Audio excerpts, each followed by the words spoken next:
D'après les derniers chiffres de la FAO, l'Organisation des Nations Unies pour l'agriculture et l'alimentation, on estime que 29% de la population mondiale souffre d'insécurité alimentaire, ce qui veut dire un accès irrégulier ou en quantité insuffisante à des aliments qui soient sains et nutritifs et qui permettent de mener un mode de vie normal.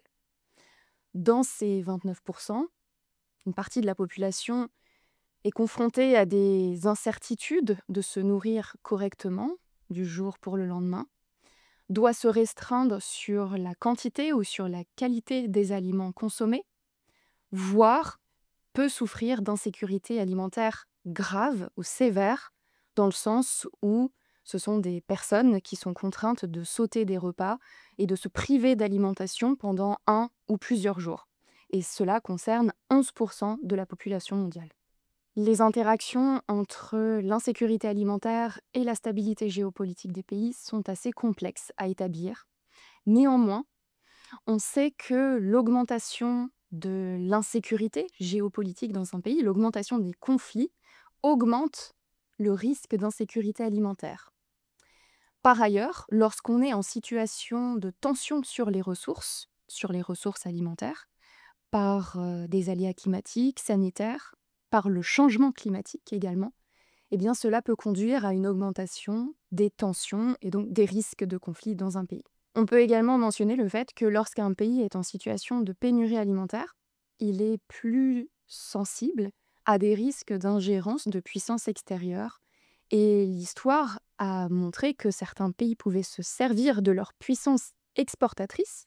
Ça a été le cas des États-Unis par le passé, c'est aujourd'hui le cas d'un pays comme la Russie, pour obtenir des objectifs géopolitiques et diplomatiques vers des pays qui, eux, sont en situation critique pour approvisionner leur population.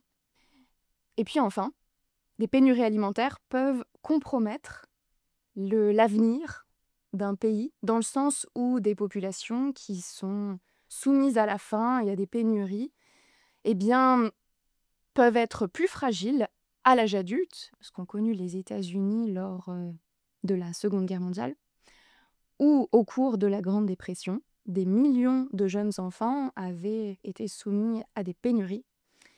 Et donc, ces millions d'enfants devenus adultes étaient finalement inaptes à être enrôlés dans l'armée. Et donc, on peut relier aussi la question de la faim à la question de la sécurité nationale d'un pays. On identifie aujourd'hui 3 grandes causes de l'insécurité alimentaire. Les chocs économiques et les inégalités économiques qui compromettent l'accès économique, financier à des aliments de qualité et en quantité suffisante.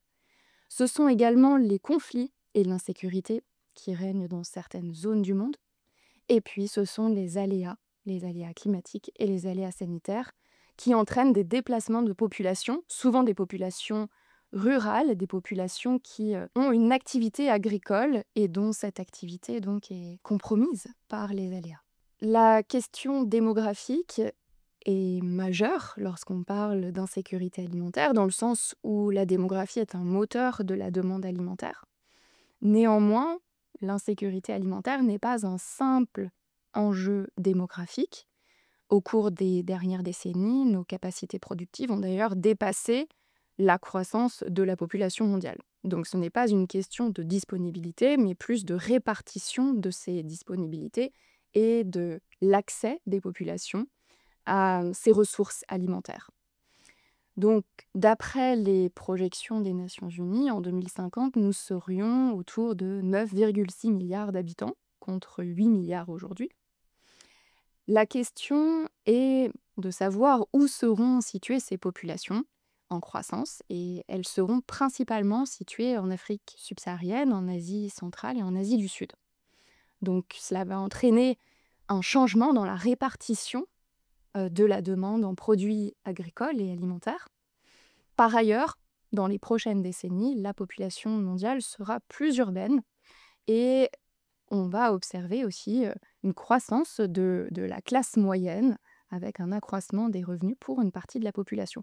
Donc, une population plus urbaine et avec des revenus en croissance Cela veut dire aussi des changements dans les habitudes de consommation, dans le type d'aliments qui seront recherchés.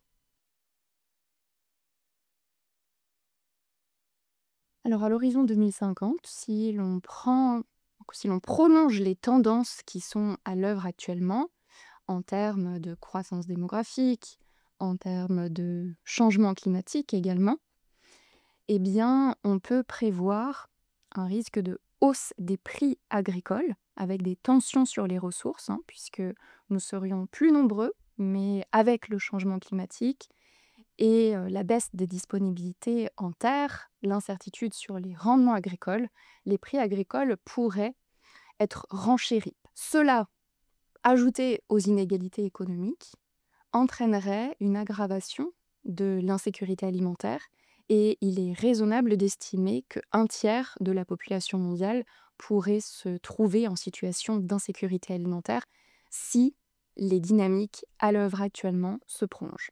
Un deuxième scénario que l'on peut établir est celui d'une rivalité et d'une montée des conflictualités entre les puissances, avec des États qui se recentreraient sur des priorités de type énergétique, militaire et alimentaire, hein, une montée des souverainetés nationales. Dans ce type de scénario, la démographie serait encore plus en augmentation que dans un scénario tendanciel parce que on aurait moins d'investissements dans le capital humain, l'éducation et la santé, plus d'inégalités économiques également, et puis une tension accrue sur les ressources énergétiques et alimentaires. Donc, par-dessus le marché, un changement climatique aggravé, hein, du fait que l'on continuerait et que l'on accentuerait notre utilisation d'énergie fossile. Et ce cocktail conduirait à une augmentation assez forte des prix agricoles et des prix alimentaires, et donc à une aggravation de l'insécurité alimentaire.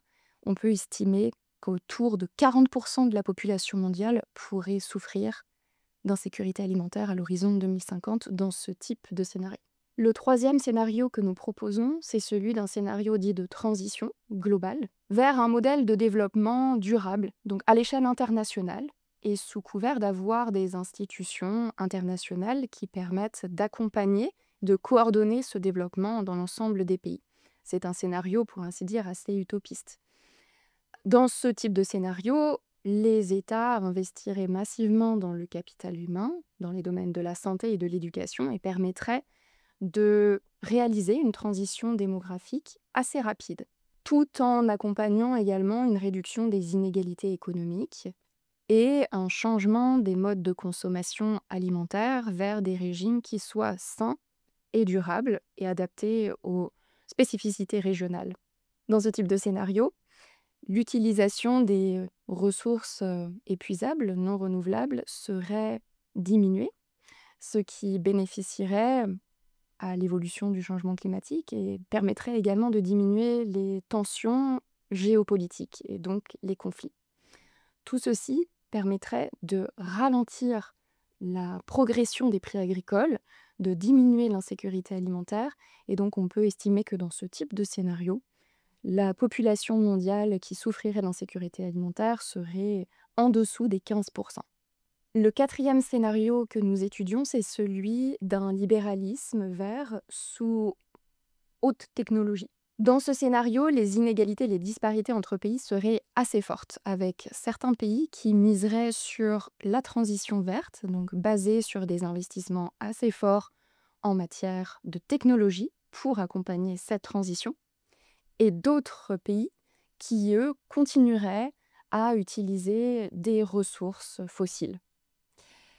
Dans ce type de scénario, les inégalités au sein des pays, mais aussi entre pays, seraient donc assez fortes et accentuées par rapport aux autres scénarios que nous étudions. Par ailleurs, l'agriculture serait évidemment prise dans ce mécanisme de transition verte et à haute intensité technologique, avec l'arrivée de capitaux extérieurs à l'agriculture et plus de salariat dans le monde agricole, ce qui augmente en fait le risque de hausse des prix agricoles, hein, avec la recherche d'un taux de profit qui serait supérieur. Donc dans ce scénario, l'insécurité alimentaire pourrait être aggravée avec près de 42% de la population mondiale qui souffrirait de cette insécurité. Dans les tendances actuelles, on retrouve finalement plusieurs ingrédients des différents scénarios que nous avons évoqués ici, que ce soit la crise du multilatéralisme, la montée des inégalités et des tensions entre États, la poursuite de conflits dans certaines zones du monde et leur accentuation, et également la recherche pour certains acteurs d'aller vers une transition globale. Alors il est difficile de savoir lesquelles de ces tendances vont prévaloir, mais néanmoins, sans changement politique à l'échelle internationale et multilatérale, sans refonte des institutions de ce multilatéralisme en panne à l'heure actuelle, il est compliqué de tabler sur une disparition de la faim. Et d'ailleurs, les institutions des Nations Unies, qui avaient misé sur la disparition de l'insécurité alimentaire à l'horizon 2030, sont assez lucides sur ce constat également. Donc, si l'on veut voir reculer cette insécurité alimentaire mondiale, eh bien, il faudra un changement systémique, à la fois institutionnel, politique, dans l'accompagnement des systèmes de production agricole dans le contexte du changement climatique également, et donc des États qui se saisissent de cette question.